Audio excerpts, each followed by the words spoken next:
వినిపిస్తే మేము సరిదిద్దుకోవాల్సిన బాధ్యత చంద్రబాబు ఎన్డీఏ కూటమి మీద ఉందని కూడా నేను మనవి చేస్తున్నా.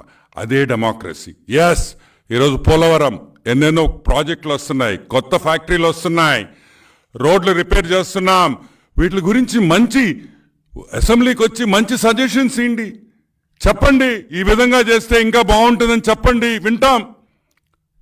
ఎలక్షన్స్ అయిపోయిన తర్వాత స్టేట్ డెవలప్మెంటే ముఖ్యం. రాష్ట్రం ఏ విధంగా ముందుకు తీసుకోపోవాలనేదే ముఖ్యం. మళ్ళీ ఎలక్షన్స్ వచ్చినప్పుడు మనం కొట్టుకుంటాం, దట్స్ డిఫరెంట్ పొలిటికల్గా. కానీ ఒక ఎలక్షన్ అయిపోయిన తర్వాత, ఆ ఎలక్షన్ రిజల్ట్స్ వచ్చిన తర్వాత, సిబిఎన్ గారు ముఖ్యమంత్రి అయిన తర్వాత be a part of the government. ఈ ప్రభుత్వానికి అండ ఇవ్వండి, అండదండలతో అందరం కలిసి పనిచేస్తాం. అది వదిలేసి ఒక స్కీజోఫ్రెనిక్గా నువ్వు ఈరోజు అసెంబ్లీ బాయ్కాట్ చేస్తాం. మేము ఈరోజు